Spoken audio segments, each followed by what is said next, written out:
하나님 말씀 로마서 11장 17절부터 24절까지 말씀입니다. 로마서 11장 17절로 24절까지 말씀을 우리 함께 같이 봉독하겠습니다.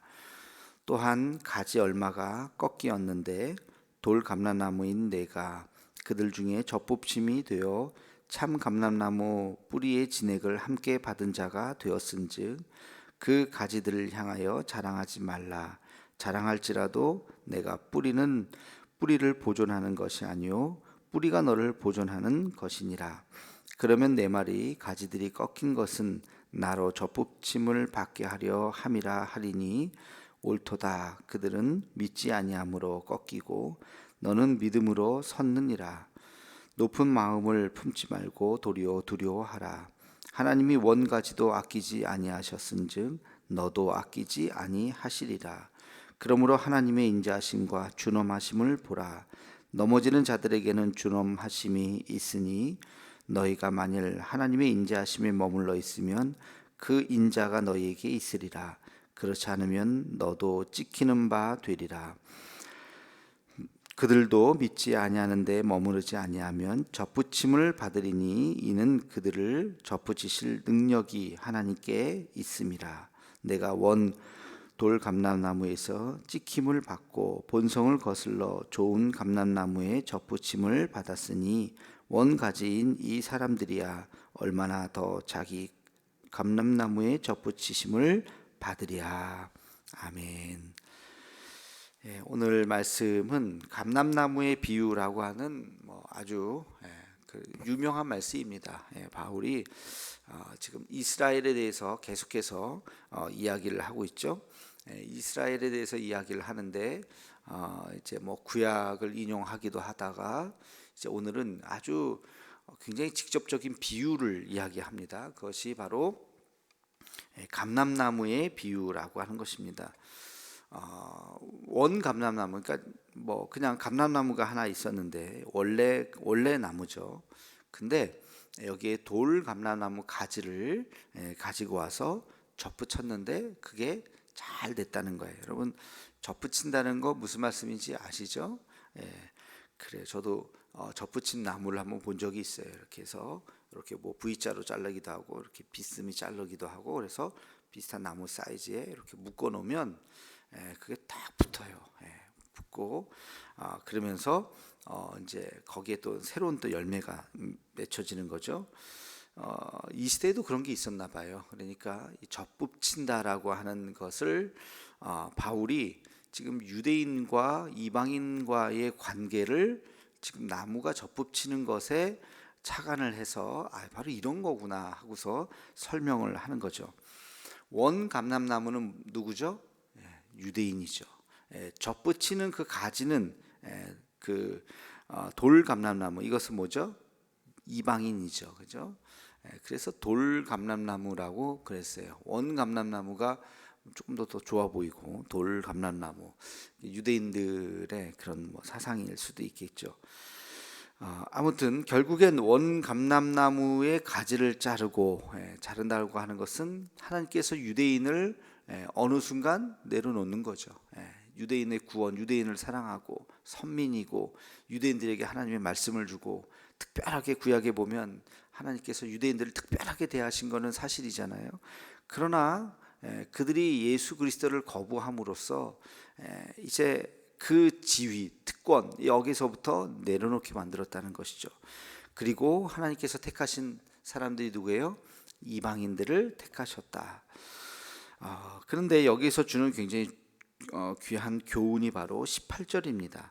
그 가지를 향하여 자랑하지 말라. 자랑할지라도 내가 뿌리를 보존하는 것이 아니요 뿌리가 너를 보존하는 것이라. 누구 보고 하는 말이에요? 젖붙인 그 가지가 우리가 이제 더 좋은 나무에 붙잡혀서 젖붙임을 받아서 우리가 이제 살았다. 우리가 잘나서 이렇게 젖붙임 게 된 거 아니냐? 이렇게 생각하지 말라는 거. 자랑하지 말라.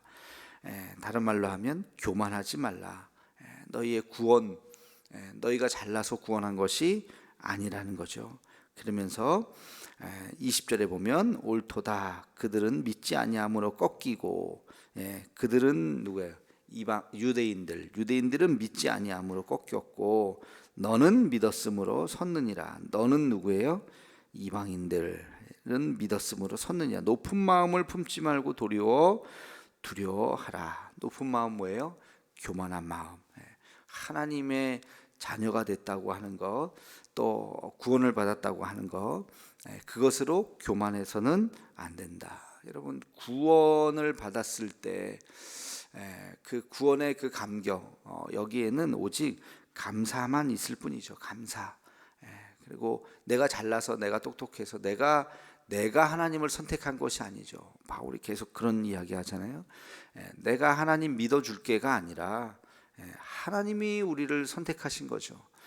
그러니까 우리에게는 선택당한 거예요. 우리가 무슨 뭘 잘나서가 아니라 일방적으로 하나님께서 우리를 선택해 주셨기 때문에 그저 감사죠. 교회에 우리가 나와 줄게, 내가 믿어 줄게, 그냥 한번 내가 성도가 되어 줄게 하는 그런 마음은 교만한 마음이라는 거예요. 내가 하나님, 수많은 종교 중에서 내가 기독교를 택했고 내가 이 교회를 택했지 라고 하는 마음은 그거는 천하의 교만한 마음이라는 거죠. 지금 그 얘기를 하는 거예요. 이방인들을 하나님께서 구해 주셨는데 너희들이 잘나서 너희들이 뭐 그런 것이 아니라는 거죠. 그래서 그런 의식을 절대 가져서는 안 된다. 우리가 신앙생활을 처음 첫사랑이라 그러죠. 주님을 처음 알면 그저 회개가 나오고 그저 눈물만 나오고 하나님의 은혜에 감격하고 감동하고 그러죠. 그러다가 이제 신앙생활이 1년이 지나고 5년이 지나고 10년이 지나고 10년쯤 지나면 교회에서 직분도 호칭도 달라져 있죠. 예전에는 성도님 그러다가 어느 순간 집사님, 그리고 어느 순간 권사님, 그리고 안수 집사님, 그리고 또 10년 뭐 이상 지나면 어떤 분들은 또 장로님 그러기도 하죠. 교회 생활에 이제 점점 익숙해지면서 직분도 올라가고 이제 그러면 이제 나도 모르게 감격이 사라지죠. 감동이 사라지죠. 그게 어떻게 보면 또 인지상정일 수도 있어요. 그러나 이제 감동이 사라지면서 그 다음에는 뭐가 나타나냐면 특권 의식이 나타나는 거예요. 교회에서 내가 누군데요? 내 말을 안 들어? 뭐 이런 어떤 비교 의식과 함께 특권 의식, 이런 것들이 나타나게 되고 이제 그게 우리의 교만함이고 그게 우리의 죄가 되는 거죠. 이 특권 의식은 결국엔 특권 의식 때문에 유대인들이 망한 거잖아요. 특권 의식 때문에 로마가 망한 거죠. 특권 의식 때문에 한국 교회가 위기가 온 거죠. 그래서 우리가 집단적으로도 그렇고 우리 개인적으로도 그렇고 절대 그런 의식을 가져서는 안 되고 각자 맡겨진 그 일에 소임을 하는 거죠.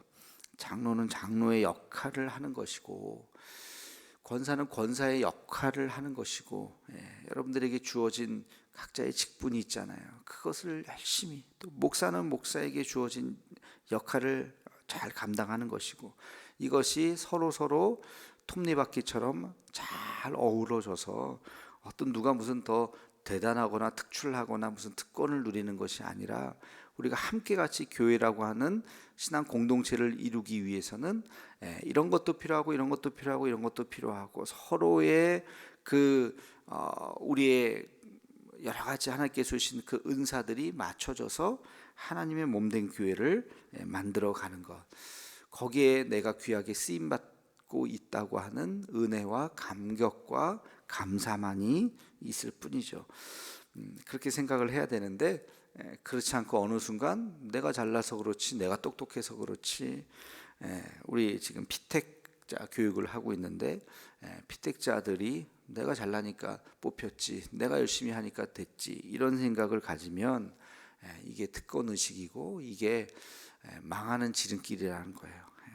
나는 참 부족한데 어쩌다가 하나님께서 날 이런 직분을 주셨구나, 일하라고 주셨구나, 섬기라고 주셨구나, 그저 감격하고 감동하고 눈물 나고 열심히 주어진 일에 내가 최선을 다해야지 하는 마음으로 겸손하게 그렇게 그 일을 감당해야지.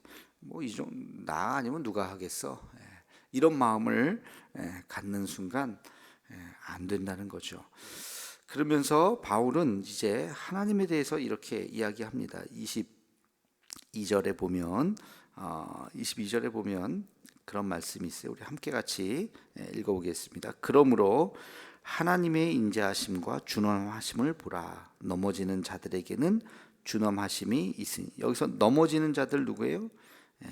넘어지는 자들은 바로 죄 지은 자들을 이야기합니다. 그러니까 유대인을 말하기도 하고 유대인이 지은 교만함의 죄를 이야기하는 거예요.